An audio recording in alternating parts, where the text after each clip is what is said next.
Now, an announcement.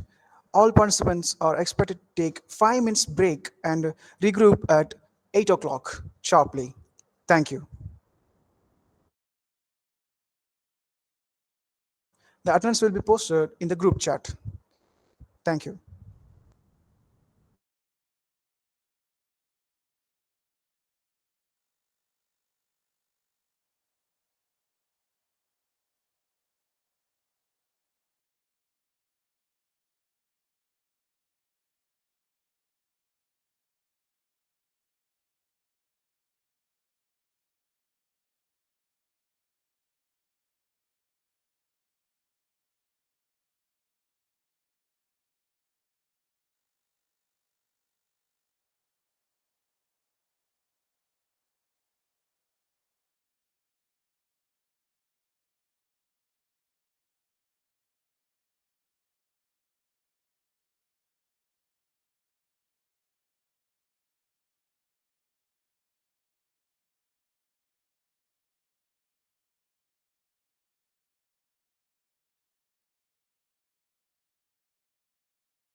Yes, ma'am.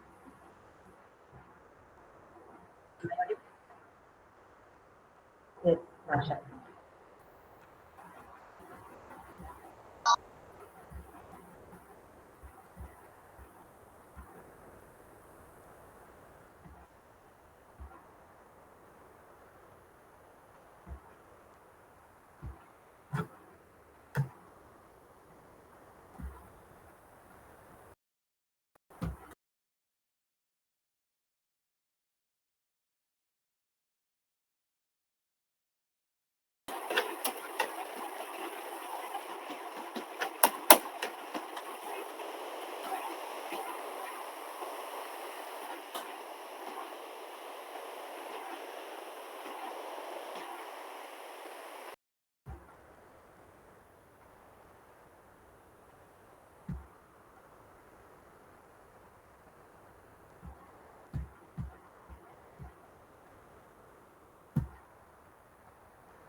Ma'am, is it visible?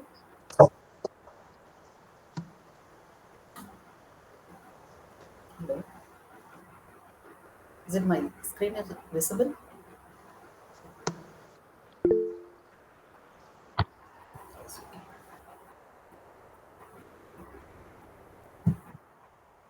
Okay.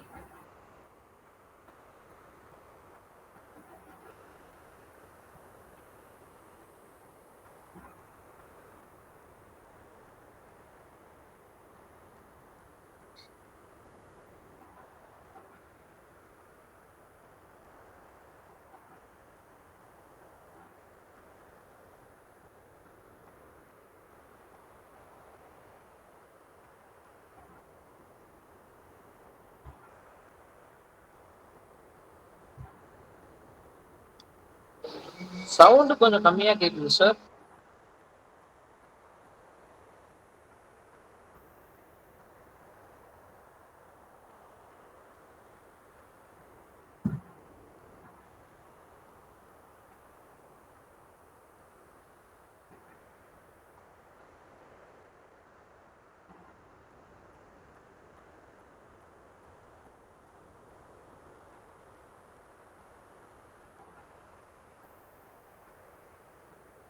கொஞ்சம் நீ மட்டும்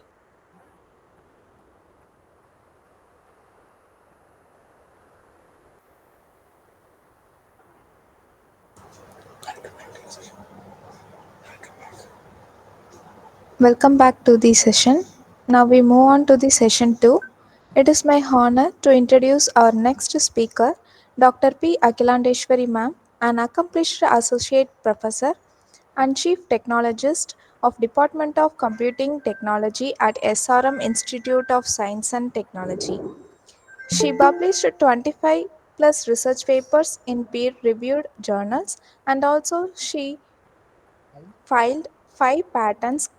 Currently, she is working on several industry funded projects.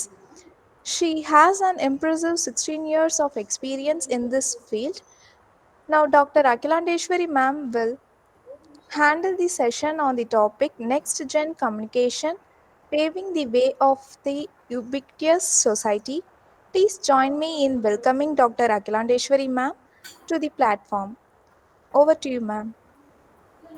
Thank you, madam, for nice introduction. Thank you for giving this opportunity to me. This is the first time I'm handling this ATAL FDP. The previous session handled by Amrita ma'am is my professor, 6G technology. She has enlightened all the vision related to that.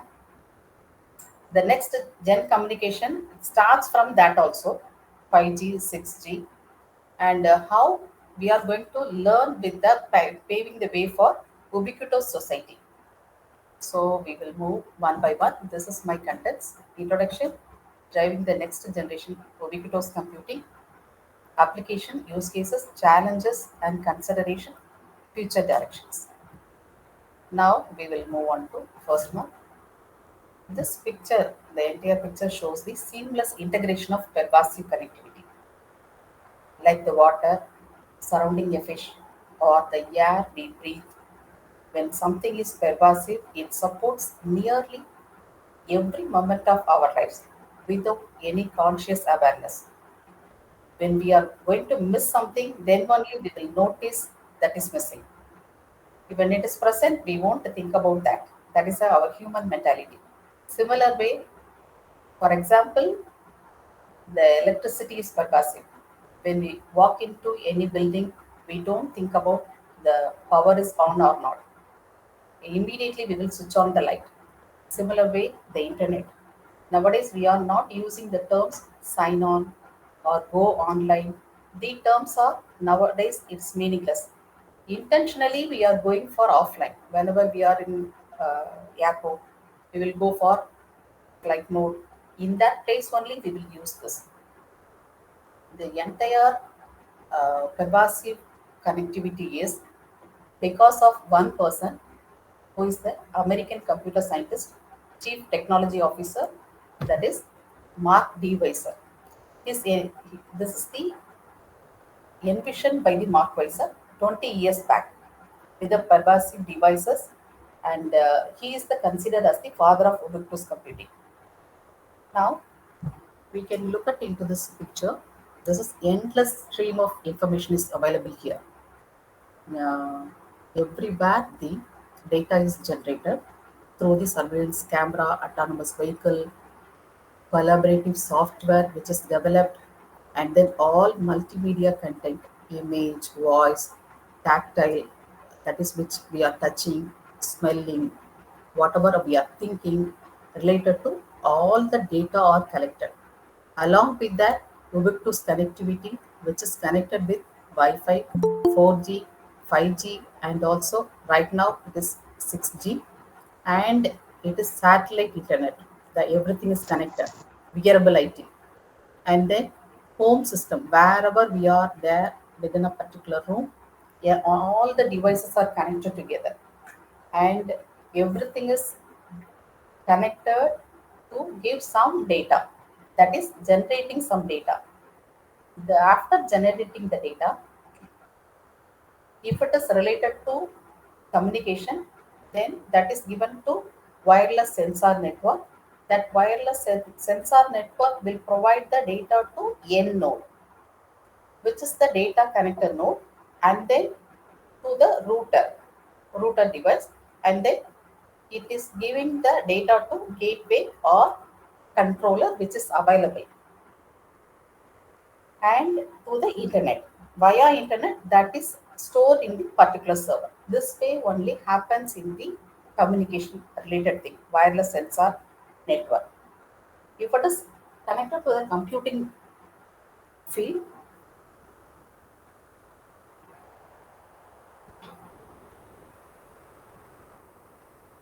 the data is generated, and we need to do some analysis, which is the meaning that we need to put it in a particular pattern or structure, or we need to put it in a particular schema, and we need to do some pre-processing work, and then we need to do the data analysis, and then only we can fit it to particular design or pattern. Then we can identify to the particular implementation. So this way, everywhere the connected with all the technology. Basically, with the embedded technology, IoT devices, network infrastructure, and cloud, big data analytics, many things with, all are surrounded with us. And this leads to ubiquitous society. That is Internet of everything. That is, it is connected with satellite internet. Technology is deeply integrated and constantly available. And then it makes the digital enterprise and real-time enterprise. And based on ambient, whatever wherever we are, according to that, we are having our smart environment. Here, instrument the person. That is, whatever we are having as a person, Everywhere we are connected with all the devices, and wherever we are in a particular place, the physical surroundings also having some ubiquitous instruments. So with this way only everything is connected. And the basic technology here are distributed system, multimedia, mobile communication, wireless sensor, microelectronics. Basically, these are the base technology for pervasive computing. Now we need to know about what is the meaning of here. The ubiquitous and pervasive technology are having the same meaning. Somewhere we will use as a pervasive and somewhere we will use as a ubiquitous computing. Where we need to use these terms. Pervasive means within our surrounding, computing devices are there means which is called as a pervasive. Ubiquitous means even if you are moving from one place to another place, we can use the same computing device or some other computing device as we have used in the previous place. This is the base difference between these two terms. But most of the places, ubiquitous computing and pervasive computing are connected together. Somewhere they will tell about the ubiquitous computing, somewhere they will tell about the pervasive computing. But meaning is based on the computing device, whatever we are carrying, according to that, this will differ. Because of that only, pervasive computing has whatever we are having in our smart homes with the thermostats, lights, security systems, that are all interconnected devices, which is, makes the pervasive computing. The public, that is, if you are going for railway station, some Wi-Fi hotspots will be there, phones, whatever we are having, these and all ubiquitous computing. So based on this capability, there are some of the definition is there for that, and also it has some meaningful idea for this pervasive computing. It need to be deep integrated. Deep integration in the sense all the aspects to be embedded into that technology, and also it need to know the context awareness. Context awareness everywhere, whatever it is, their location, all those things. Who is the person? Everything need to be understand by the pervasive computing. Here in this ubiquitous computing, because of the communication related thing, it need to be available and seamless access. Always it need to be available in the sense, because of that only the cloud is having some of the architecture, zero loss architecture and zero trust architecture, and then maximum availability architecture. So these are the some of the terms which is used for ubiquitous computing to survive.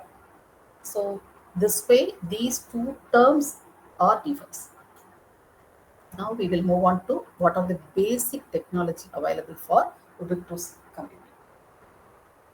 We all know this is connected with microcontrollers. All the IoT devices based uh, has the Arduino board, which is the open source electronic platform based on easy to use hardware and software. And most of the projects we will produce with the Arduino board only. That is we can create the interactive projects. And another one is a Raspberry Pi. That is also we can, in a single board we can fix all the uh, data, and we can learn through via programming. So this way the microcontrollers are used for our pervasive computing. And other than that, system on chip, ARM, Cortex, and then Intel field programmable gate arrays are used for processing. And nowadays we are using the NVIDIA Jetson to make the accelerated computing and artificial intelligence applications, and Qualcomm Snapdragon, that is also used for powerful processing capability. So these are the some of the terms we will use for our processing work in the ubiquitous computing. Now, other than that, for related to the communication, serial communication is possible. We all know what is the meaning of serial communication and parallel communication. Serial communication, data bits are transmitted sequentially over the single channel, one after the another, and it is a cost effective. Only at a time, only one communication is possible. And in nowadays also we are using the serial communication for some scenario whenever I need to transfer a, anybody wants to, hello, okay, we'll continue. Am I audible? Okay, okay. In serial communication, one by one bit is transferred at a time, only single communication, and then here, whenever I want to transmit a slower data transmission, we will move on to parallel communication. So serial communication is predefined whenever I want to transfer the data in a slower rate. Parallel communication, we can move on multiple bits simultaneously, and also we can the transmission speed will be fast. But based on there are a few differences between these two: cost and complexity, distance suitability, and then mode of transfer, and then crosstalk. In these things, and the serial communication, parallel communication will differ. But related to our ubiquitous computing, we need to understand about the serial communication, which is where the IoT devices are used for universal asynchronous receiver and transmitter. The controller communication with the GPS module is connected with the receiver location. Because of that only, the edge computing arises here. GPS navigation system, and then wearable fitness, all are with the location data. Related to location data, wearable fitness tracker, automotive applications, these and all using the serial communication. So communication of universal asynchronous receiver transmitter. And then we are using with the for the IoT device itself, we are using the I2C, that is integrated circuit, that is a microcontroller connecting multiple sensor in the sense we know temperature, humidity, pressure sensor, everything is connected together for the home automation system. That is also we are using with the IoT devices. And serial peripheral interfaces, that is also we are using for flash memory module. So whenever I want to do some data logging, in that case we will use this kind of serial peripheral interfaces, which is identified with the serial communication. And moving to our parallel communication, microcontroller, which is used for array of LED multiple pins. If we are going to get, then we will go with the general purpose input output, and then parallel data transfer for LCD screen, and for that and all we will use this say, parallel communication. But based on the specific requirement of the IoT system, we will use the either we will go for the long distance communication with the high speed, or we can transfer for the high speed data transfer over short distance. Based on the applications, we will use this IoT devices with the serial communication or parallel communication. Now we need to learn about IoT protocols, because this is related with all the components which is connected with the IoT design only.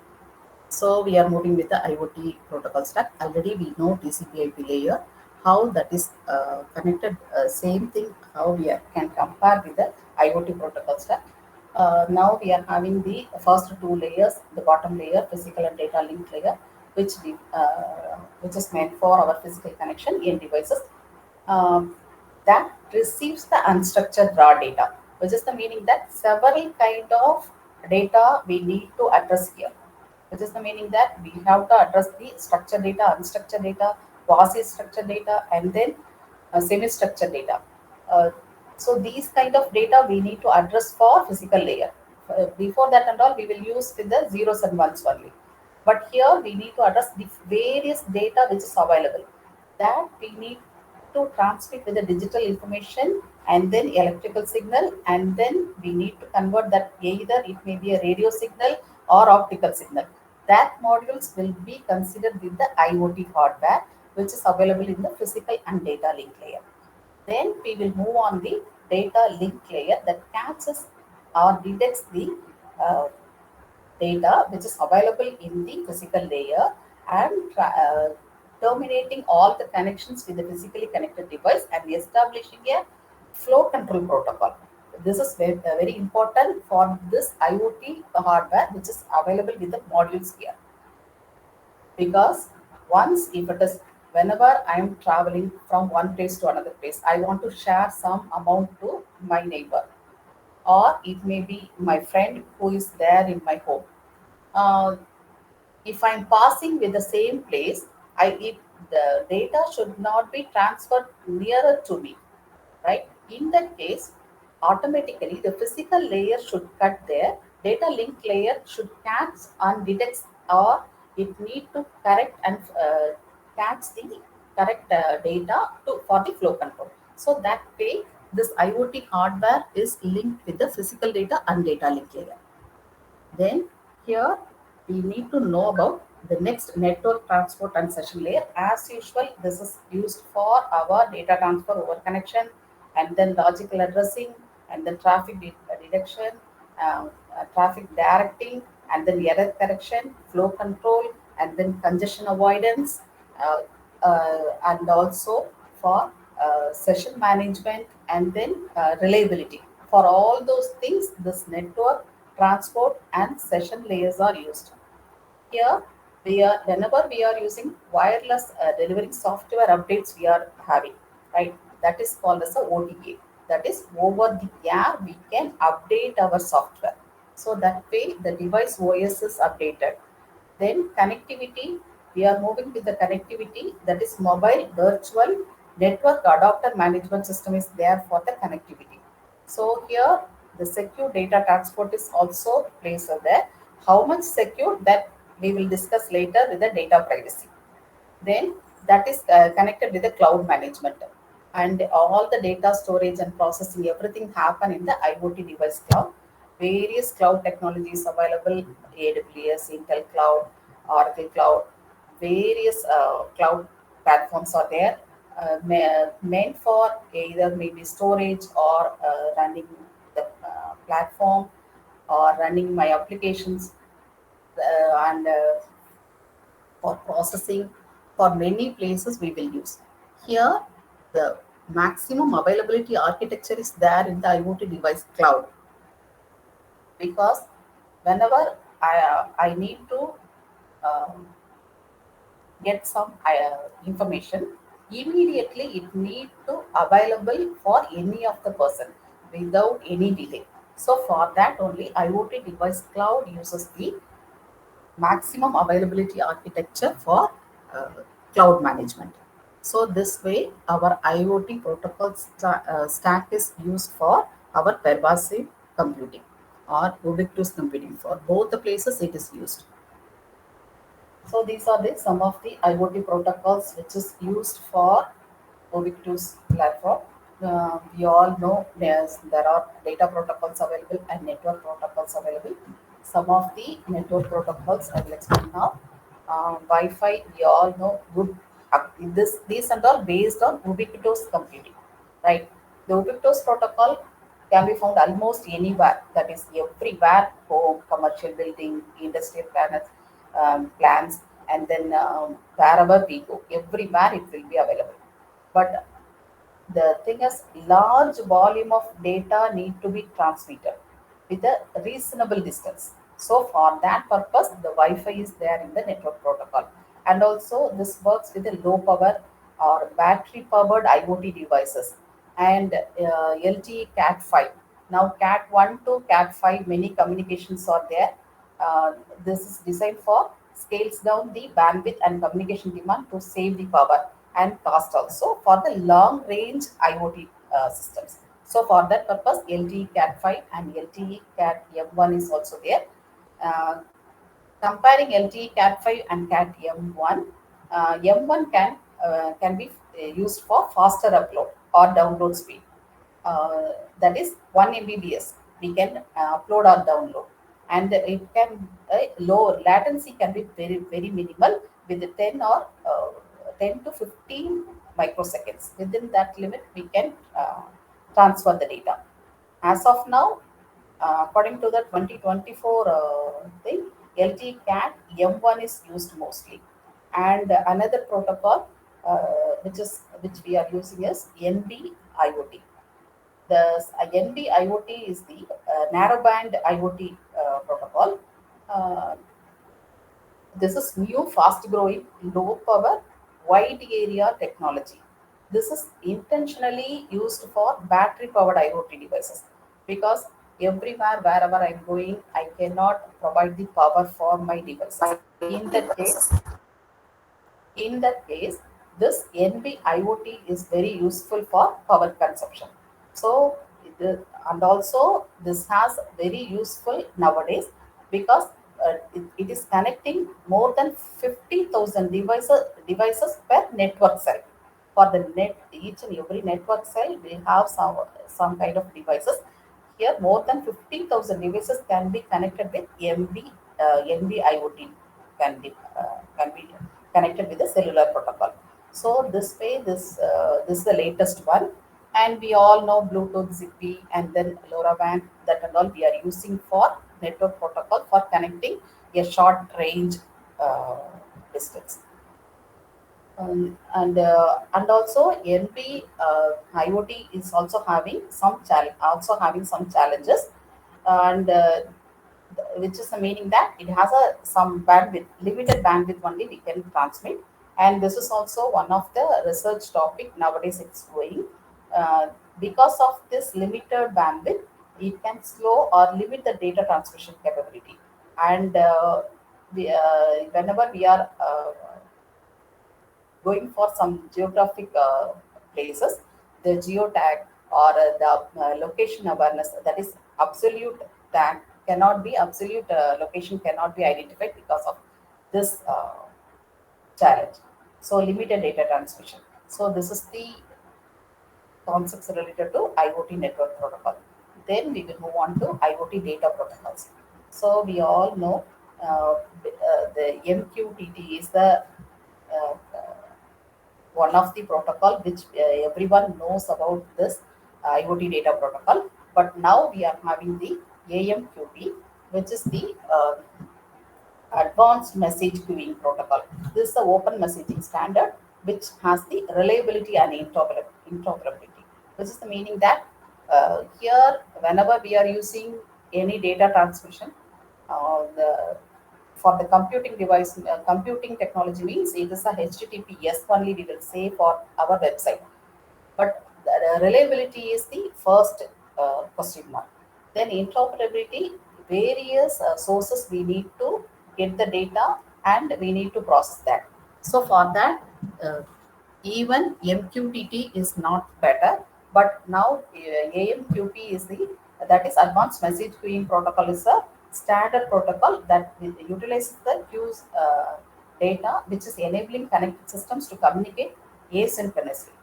That is better handle issues to data traffic spikes, and even the network is poor condition, it can able to identify the data. So that way this feature is included for current IoT devices. Then this is durable and persistent queue, and then highly available. As I said, maximum availability is there. This is also highly available. Queues clustering is possible, and then flexible routing is there for AMQP. That is Advanced Message Queuing Protocol. This is also we can call that as a verbose protocol. In some circumstances, we will call that because whenever we are moving, automatically the data protocol will come for my queue to get my data. So for that purpose, this can be called as a verbose protocol. And now MQTT also telemetry transfer protocol. It's a lightweight protocol, and also we need to publish and subscribe. First, we need to subscribe and then publish. So automatically, whenever my data protocol is designed for the IoT communication, minimal memory can be used for this, and because of that only, still we are using the MQTT, and processing power is also very less. And because of this, reliability is more and bidirectional. We need to subscribe and publish. So this architecture is more flexible and scalable for the wide range of IoT system. And this MQTT protocol is even it can adopt for the poor network conditions and reduce the connection time overhead. That is also advantage for the MQTT. Then we will move on to HTTP. HTTP, we know that is for application layer protocol. Even if it is application protocol, we cannot use that for our IoT data protocol because this is for web server, right? Basically, this is for transferring website data. This is not useful for the IoT data protocol. Then we will move on to because this is not the correct choice of connecting with the IoT data protocol. So we the transferring one. Why? Because whenever we are transferring any data, it need to transfer some format. Format is there. Here, this HTTP will release on the ASCII format. So it is inefficient to transmit the data when data exchanging happening in the IoT system. IoT system has the various sources we need to create the data. So this format is not matching with that. Because of that only, HTTP data protocol cannot be used for that.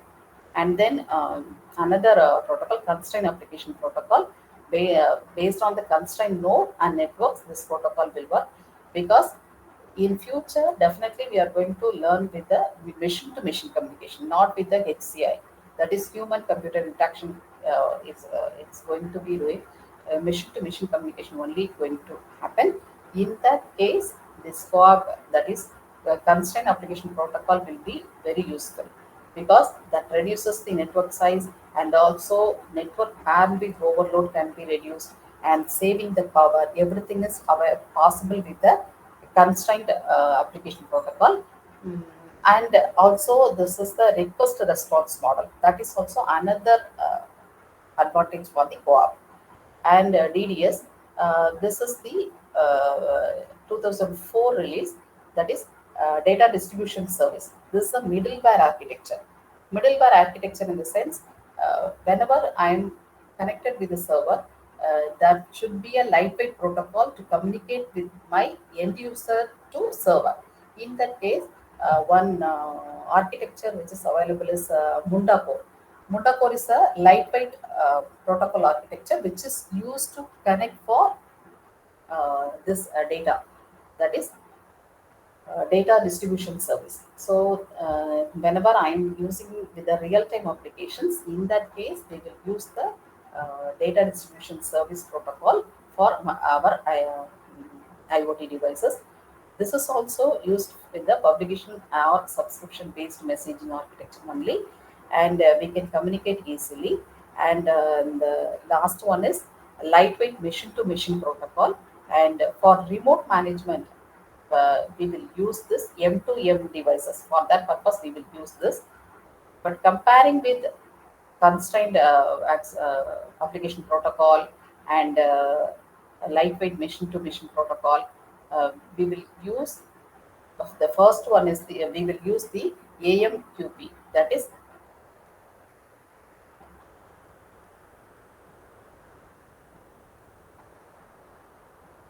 we will use the advanced message queuing protocol, which is best for all the devices. So this way, IoT protocols is very useful for our ubiquitous computing. Now, I know all the data is yeah, in and around my uh, room, the data is there. How to identify? Because everywhere we are having our camera, right? It need to identify the what is happening in and around my place. So for that, there is a software available which is the Ubiquitous, that is ua.com. You can download this for the your connection. So these are the procedures you can go for this. Connect your unified connect devices, whatever the devices you want to connect. Mainly, you can connect with iOS or Android devices. You can connect. You can that is the same network should be there for getting all those things, because in home if you are having the particular Wi-Fi, in that same console only it will work. Then here we can use the UDM Pro or UDM SC, which is the Dream Mission Pro or Dream Mission Special Edition. This is more powerful networking solution for our home devices. Here we need to install and connect applications on your Unify console via the local access and site manager. If you are having in our home, we can connect easily with this. Download and install the Unify Connect mobile app and launch this web applications or mobile applications to adopt your Unify Connect devices. So this way we can use our UI system, whatever we are connecting.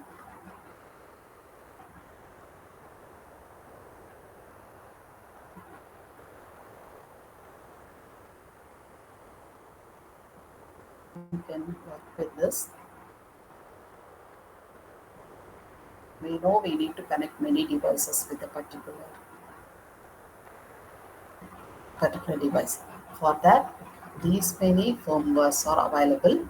This is the latest one released in 22 January 2025, Unify firmware.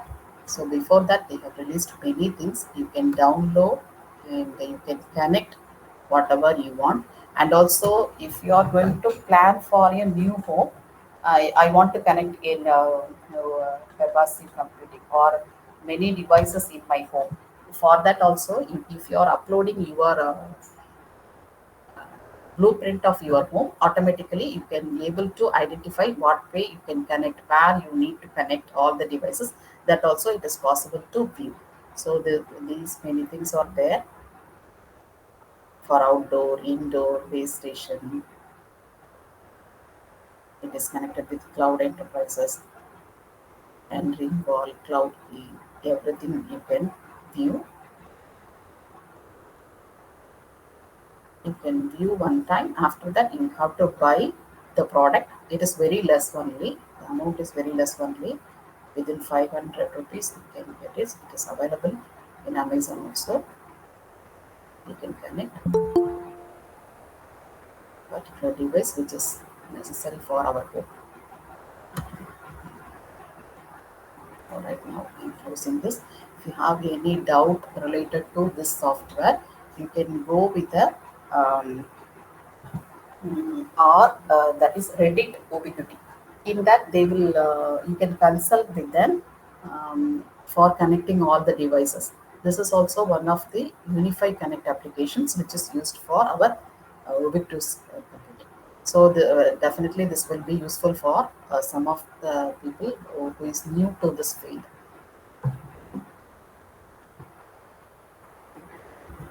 Next, we will go for context awareness.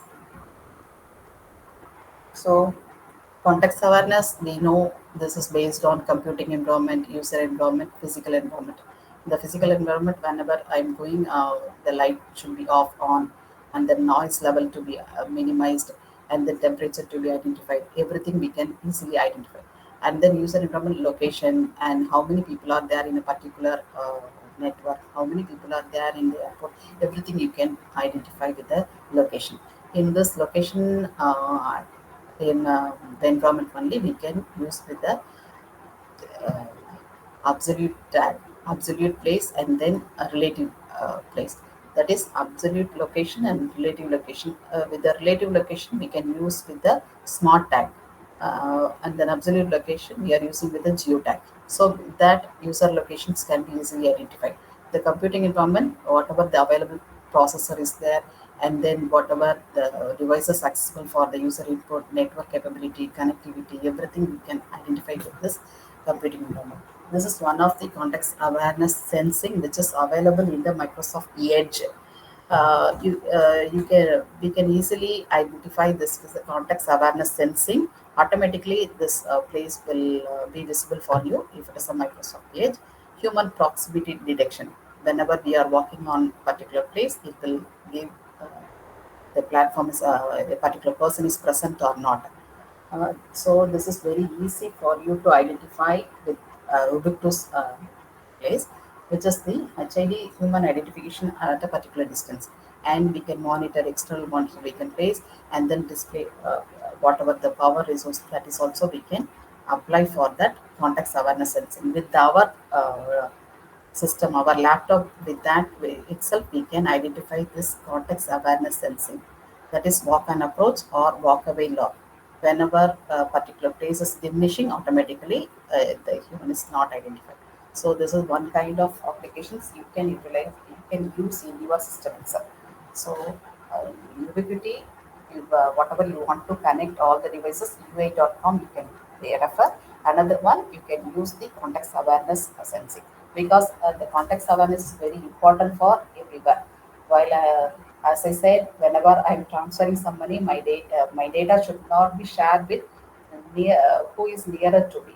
It need to be properly connected or properly communicated. Then only whatever the technology I'm using, that will be useful for us. So that way, the context awareness is very important for us. Now, this same context awareness, if particular rule based, if we want to capture, then ICAP. ICAP is also ICAP.com is available.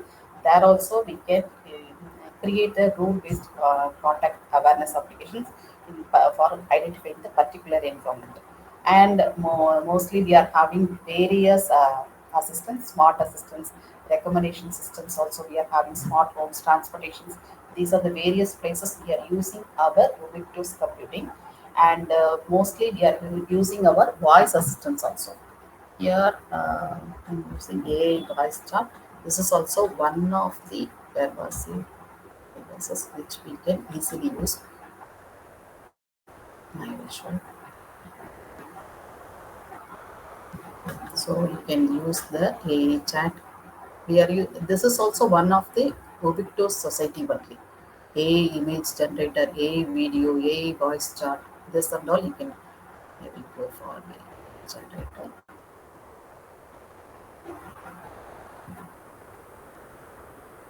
So I need to.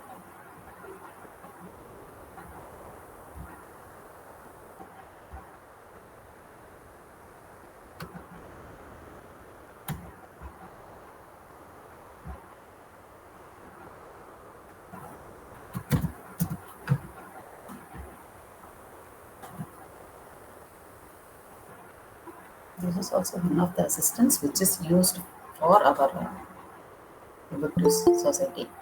So I can create anything.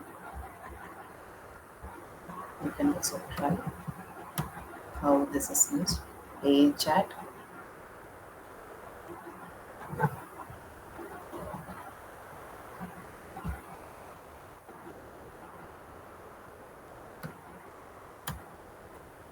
Can you tell me what is ubiquitous society?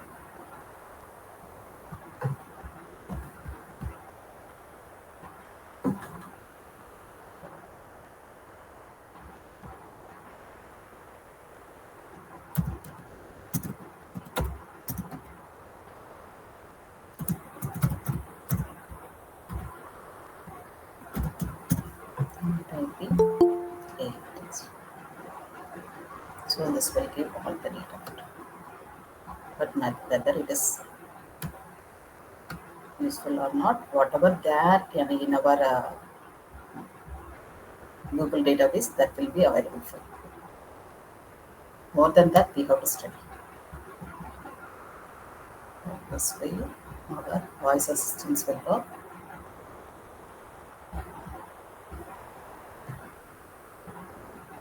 Next, technology is driving the next generation of Bluetooth computing. This is very important concepts which we need to concentrate. This is the radical change in the capabilities.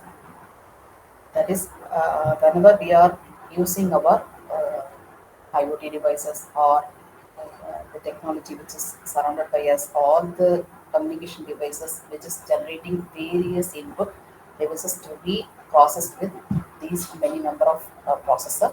That is, we all know CPU, GPU, and then accelerator processing unit, and then neural processing unit, and tensor processing unit. These things are getting for their, some of them are used for uh, processing the data which is available for IoT, that IoT based devices, which is the meaning that uh, CPU is, we all know, for doing our multitasking. Here also we are using the same thing. And GPU we are using for the gaming or video rendering or AI computing. For that we will use the GPU, graphics parallel processing task. And then this APU is accelerated processing unit that is integrated with the CPU and GPU, and this is mainly used for multimedia concepts. And then neural processing unit is mainly for AML acceleration. This, people know what kind of algorithm we will use for AI and ML, because we need to focus on supervised learning and unsupervised learning, reinforcement learning. And nowadays we are using with AI with ChatGPT, word model T5, and then we are using many AI algorithms, ML, and the neural network. Many general tasks we are not using here. We need to reinforce and then learn from the data which is available there. For that, we will use robotics. StarNet is there for robotics. For that, we will use the NPU. So this way, the processing will differ for capacity devices. And then storage also, we have to use various ways for storage. Normally, we have studied about SQL and PostgreSQL SQL also there. Other than that, we are for the pervasives. Definitely for pervasive, we cannot use the normal structured query language. We have to use pervasive PSQL. This is the electronic software distribution. We can download. This is the free software. We may ask why we are not using the Oracle what's it with the SQL. That is, we need to pay for this, right? But this is the free software. We can do the database, various data we can store here. And another one, uh, we have to move with the intelligent scheduling. Intelligent scheduling here, definitely it need to identify the noise. This is definitely this changes from the traditional scheduling, because we need to go with the optimized algorithm, and also we need to automate all those things with the real time advanced predictive model we have to use. For that we are having various techniques. Basically still we are using these methodology for identifying this intelligent scheduling, genetic algorithm, dynamic scheduling, multi-objective optimizations. These things we are using right now for intelligent scheduling. This is also a link. You can download the Pervasive SQL 11.10. This is the latest version. And for display, here the display is a very important thing, because here normal LCD display we are not using, because whatever the image we are having, we can fix easily fix, because the power which is generated, uh, we have to use with that display. For that purpose, here we are using the bistable display. Here you can check that pervasive display, how many data is there. One is the barcode, another one is the scan, another one is a alphanumeric character, another one is so all those things to be displayed in a particular place. So everything we need to uh, identify with the bistable display. This concept holds the image without any drain to the battery, and this is the most popular thing where nowadays we are using the zero power, right? Zero power LCD. For that purpose, we will use this bistable, and this bistable LCD display is equipped with onboard RAM memory for storing the images, and it is manufacturing with a chip on glass, chip on flex, chip on board. For that purpose, this bistable display is used. Then we will move on with to the wireless sensor network. This is also radical changes in the latest one. So in this wireless sensor network, we will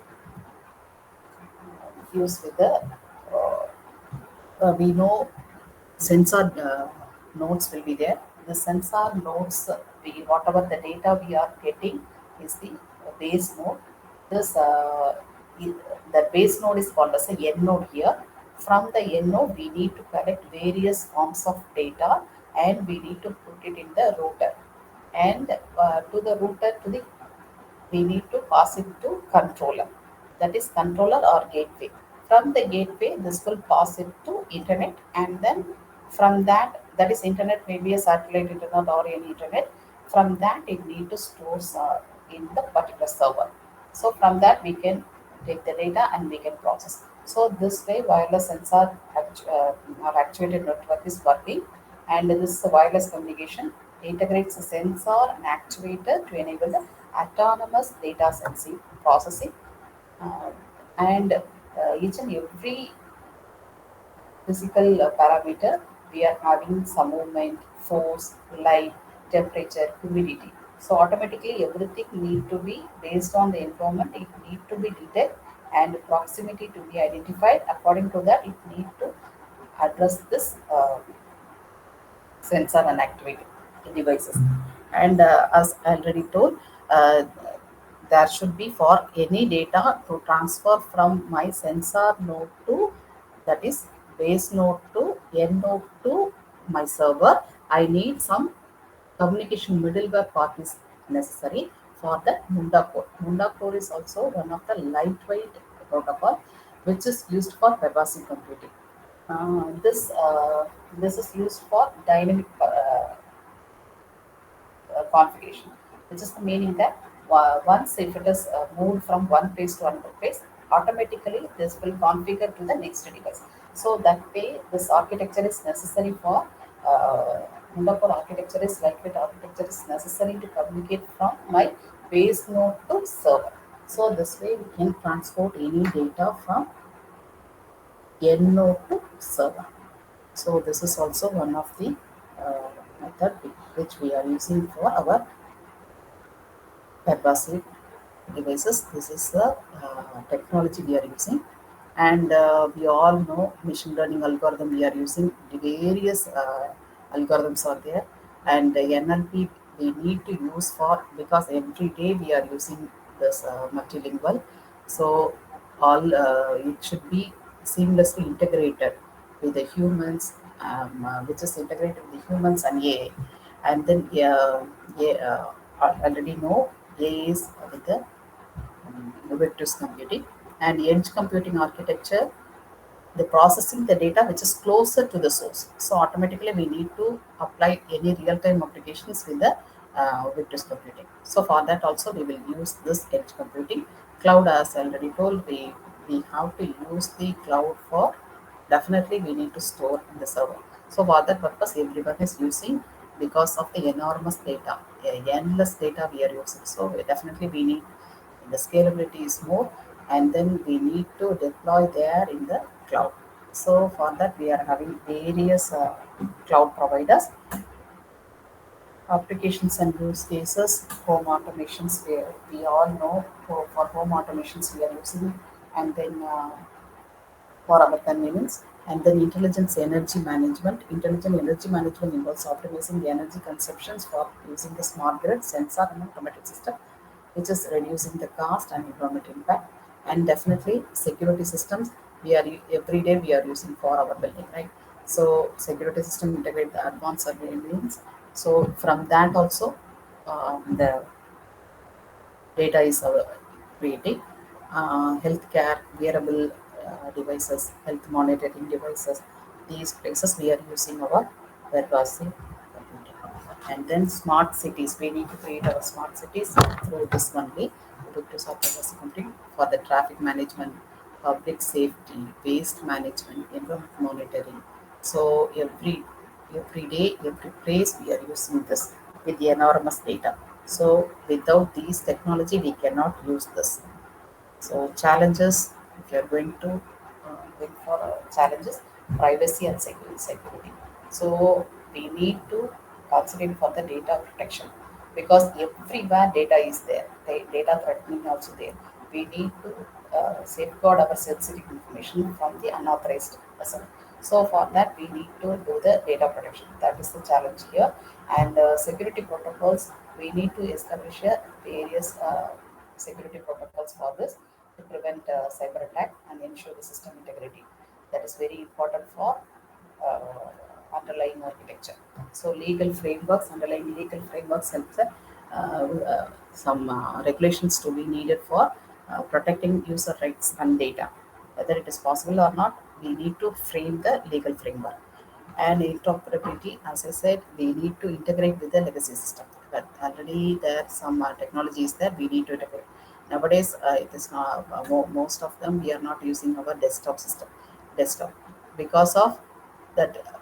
We need to integrate with the Wi-Fi or any other connection. So legacy system involves adopting new technologies, which is existing infrastructure, and minimizing the disruption uh, and maximizing the resource utility.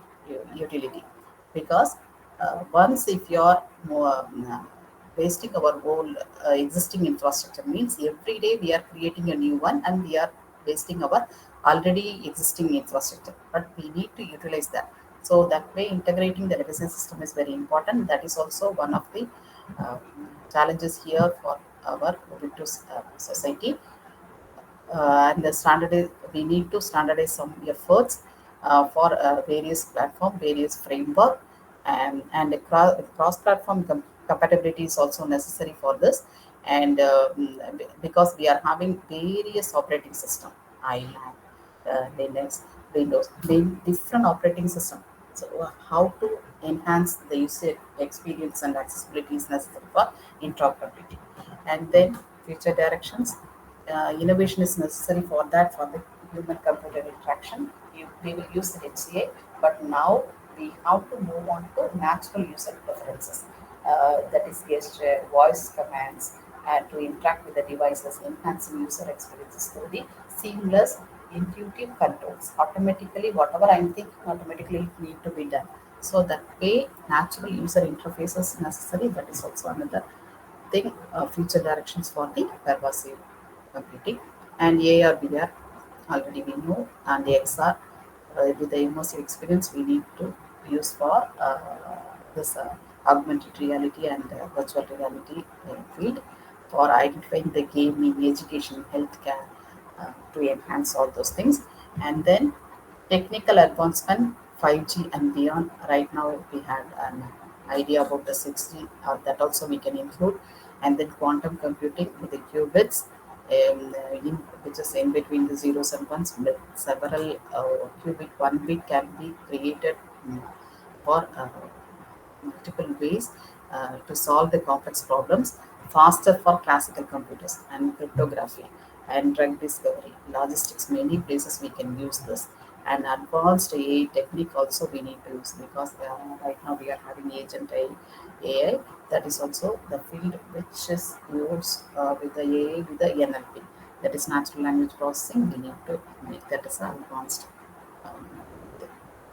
Then how it is going to impact our society. The impacting the society, the workforce transformation, definitely it need to give some job opportunities, displacing traditional roles. And we need to update our more for this transformation. And we need to study every day daily life for enhancing our convenience, which is used with the smart home, wearable technology, and personalized digital experience. And digital divide reduction is also necessary for that. So these are the societal impacts. And we need to connect with the satellite internet, 5G beyond we need to connect. And then satellite internet is also we need to connect, because yeah, link is also already there in India for satellite internet. So we need to connect with that low power WAN area. So with that, I'm winding up my topic. Pervasive computing, everywhere it is there, we can connect.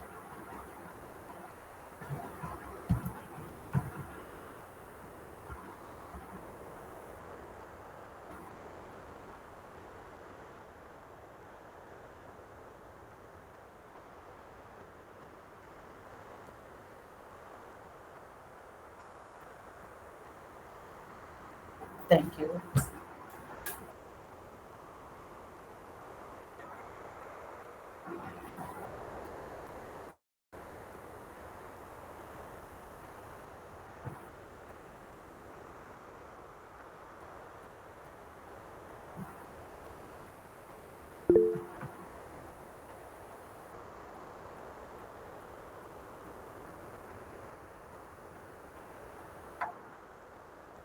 Thank you. Thank you.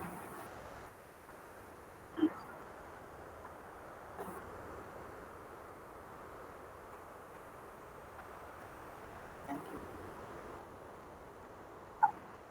Thank you. Yes, definitely. Okay. Thank you. No questions.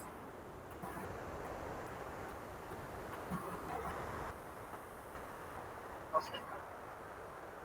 Thank you. Thank you all. Thank you for this opportunity given to me. Thank you, ma'am, and all the participants. Thank you.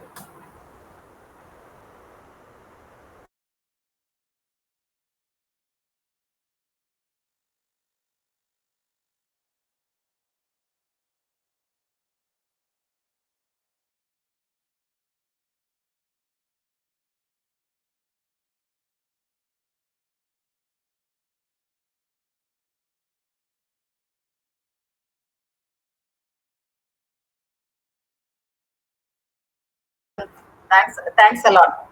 Yes, definitely. Thanks a lot.